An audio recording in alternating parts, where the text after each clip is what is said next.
Olá, sejam todos muito bem-vindos ao canal do Cuca, o Centro de Umbanda Caminho de Aruanda, uma casa de Pai Joaquim de Angola, de Vovó Cambinda da Cachoeira, uma casa de São Francisco de Assis.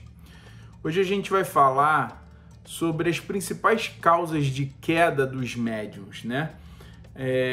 A mediunidade a gente sabe que é uma faculdade que a gente recebe de Deus, independente da nossa qualidade moral, da nossa cor, do nosso credo, da nossa sexualidade. É um sentido, alguns chamam do sexto sentido. A manifestação mediúnica ela acontece com espíritos bons ou com espíritos ruins? Mas todas as vezes que a gente se presta a trabalhar na Umbanda, a gente desenvolve essa mediunidade para o exercício da caridade. Então, espíritos de luz vão trabalhar junto de nós. E aqui a gente vai dizer o que a gente sempre repete. Nós, médiuns, não temos participação efetiva em nada dos milagres ou das dádivas que são recebidas pelos consulentes nos terreiros de Umbanda. Não existe um médium mais poderoso ou menos poderoso. O que existe é merecimento daquele que está recebendo e a permissão dos guias para que isso aconteça. Cada individualidade, cada ser, cada entidade, ela vai dar o que ela pode dar. Mas se você não tem fé, se você não tem merecimento, às vezes o milagre que acontece com seu irmão não vai acontecer com você.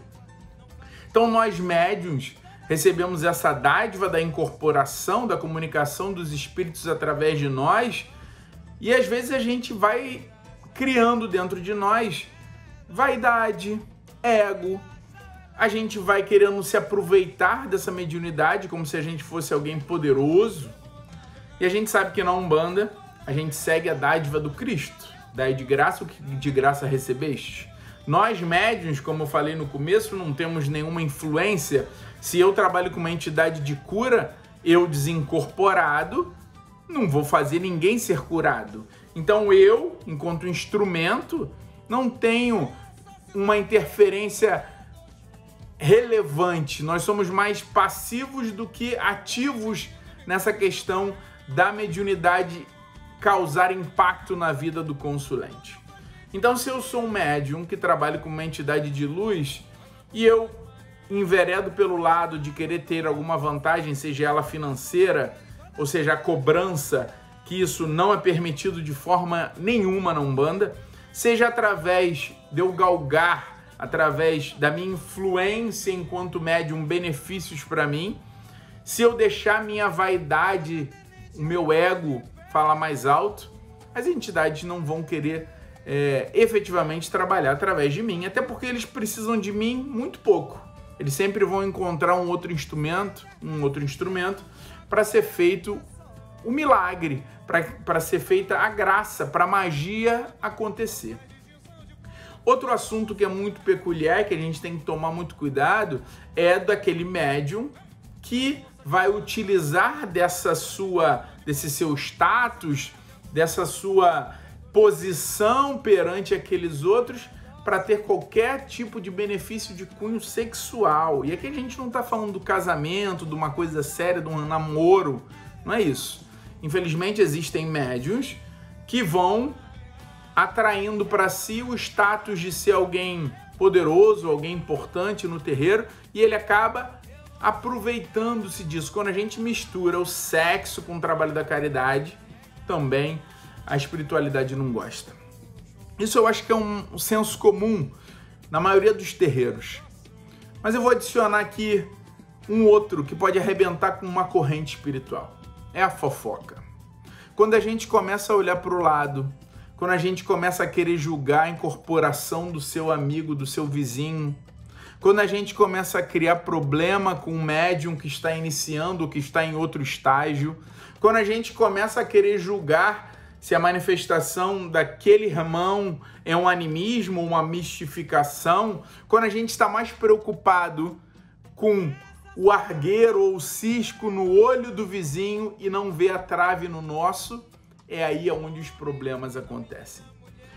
Para quem estuda o livro, e nós no Cuca estudamos o Aconteceu na Casa Espírita, a gente vai ver que todos esses aspectos estão envolvidos lá, e você vai perceber também que a questão da fofoca, ela cria um grande problema. Porque inicia-se uma divisão dentro da casa, inicia a formação de grupos, inicia-se efetivamente as pessoas se distanciando, atrapalhando o trabalho, faltando com respeito com as entidades. E quando a gente está no terreiro, se eu sou um cambono, se eu sou um médium de passagem, eu não estou ali fazendo nada para o Glauco, eu estou fazendo isso para as entidades que estão ali. Independentemente do médium. Você não cambona o médium, você cambona a entidade. Então, quando a gente cria uma rivalidade, quando a gente cria um problema, a gente vê defeito em tudo, a gente vê problema em tudo, mas a gente esquece de olhar os nossos próprios problemas. Então, dentro do terreiro, dentro da atividade de uma corrente mediúnica, que não é corrente por um acaso, a firmeza de um trabalho espiritual vai muito além de um assentamento de Exu, de uma firmeza numa tronqueira, de uma firmeza numa casa de um preto velho, nas firmezas da casa. A segurança espiritual de todo e qualquer terreiro parte da egrégora, que é formada através dos pensamentos comuns dos trabalhadores daquela casa. Então, se eu vou para o terreiro preocupado se a saia da minha vizinha, do meu irmão ou da minha irmã tá errado, se ele esqueceu de fazer isso, se a guia que ele tá usando não devia ser assim, além da gente desrespeitar o nosso irmão, a gente está desrespeitando a Umbanda e a gente está desrespeitando as entidades que dirigem aquele trabalho. Porque se eles não estão vendo o problema, quem somos nós? E eu, com a minha caminhada ainda inicial na Umbanda, eu acho que tem muita gente com muito mais anos, tem gente com décadas de experiência na Umbanda. Eu posso falar para você que eu me surpreendo a cada trabalho mediúnico. Coisas que eu tinha certeza que eram feitas daquela forma, às vezes são executadas de uma forma distinta pelas nossas entidades. E se a gente tem a humildade de se colocar na posição de perguntar e de compreender que a gente sabe pouco, a gente vai aprender a cada sessão de caridade, independente de quantas sessões a sua casa tem. Então, na Umbanda, a gente tem que lembrar por que a gente manifesta a mediunidade. A manifestação mediúnica na Umbanda é para a prática da caridade. Se você está praticando ou desenvolvendo a sua mediunidade, pensando em ter algum ganho, algum benefício, algum mérito, você não está trabalhando para a Umbanda. Como a gente costuma dizer, você entrou para a Umbanda, mas a Umbanda não entrou em você. A gente tem que ter a humildade de saber que a gente, enquanto médium, é o primeiro a escutar, é o primeiro a saber, é o primeiro a ver, e a gente tem que ter a humildade de refletir sobre isso e tratar disso na nossa vida.